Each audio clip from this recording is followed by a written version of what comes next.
Kenapa saya harus kritik sedikit masalah anggaran 2027? Karena mohon maaf, Kakak Natalis, di Papua ini terjadi banyak masalah demi masalah yang terjadi. Itu. Nah, tapi sampai dengan saat ini, ya, saya lihat belum ada langkah-langkah yang diselesaikan. Itu. Serius. Itu. Apalagi dengan kasus pemboman kemarin di Papua. Saya cukup kritik keras dan saya ikuti Pak Menteri juga sedikit kritik keras.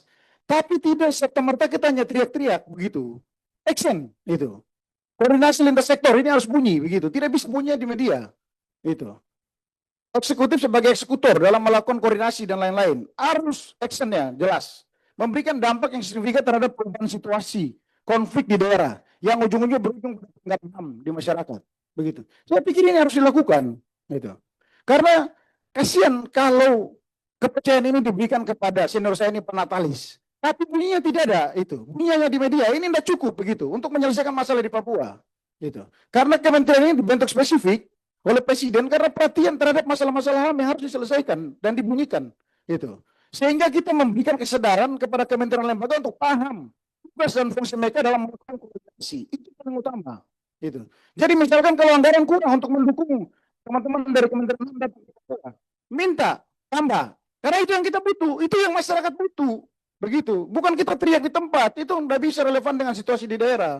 Itu saya rasa, saya lakukan monitoring, tanya masyarakat di mana-mana di sana, nggak ada actionnya. Terus kementerian ini apa artinya dibentuk? Kalau nggak ada bunyinya sama sekali, nggak ada kolaborasi sama sekali. Eksekutif harus berkolaborasi, itu TNI, Polri, Kejaksaan dan lain-lain semua diajak selesaikan masalah Papua secara tuntas. Itu. Jangan kita biarkan terus situasi konflik sana terjadi tanpa kesadaran, bukan pada pemimpinnya ya, pada bawahannya yang kadang-kadang tidak beretika dan tidak punya moral dalam melakukan pendekatan-pendekatan yang sulit untuk menyelesaikan masalah di Papua. Sampai dengan muncul film viral dan sebagainya. Ini harus evaluasi pada diri kita. Kenapa ini terjadi? Apa yang sudah kita lakukan? Itu yang harus kita wujudkan dalam alokasi anggaran di tahun 2027. Jangan ulangi lagi, saya bilang. Jangan ulangi seperti ini. Di Papua. Dan saya minta Kementerian HAM benar-benar mewujudkan visi misi dan tujuan mulia Pak Prabowo dalam menyelesaikan berbagai masalah HAM yang ada di tanah air. Itu. Ini yang saya minta harus dimunculkan dalam alokasi anggaran 2027. Karena kami capek monitoring putar sini sana, nanti kembali lagi habis anggarannya seperti ini, asal Bapak senang. Siapa yang nyusun anggaran ini, saya tanya. Kasih tahu. Itu. Kerangka dasar penyusunan anggaran ini siapa? Nah, tujuannya apa? Kan, kita mengerti. Itu. Karena saya bingung, saya ini 10 tahun DPR provinsi, masuk ke DPR RI, pola penyusunan anggaran antara pusat dan daerah sama miripnya. Ini yang terjadi. Itu. Bukan mengukur target kinerja. Kalau target kinerja muncul dong di sini. Itu. Jangan nggak muncul, itu nggak boleh, jangan mau ya.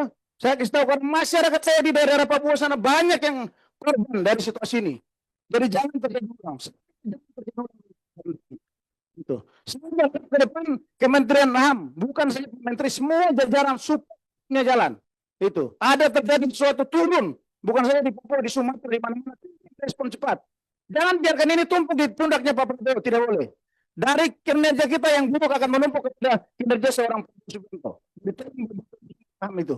Ya, saya pikir ini penting sekali. Ini yang saya berharap mungkin mudah-mudahan di tahun depan sudah bisa terjadi dalam kerangka penyusunan alokasi APBN untuk program tahun 2027. Terima kasih.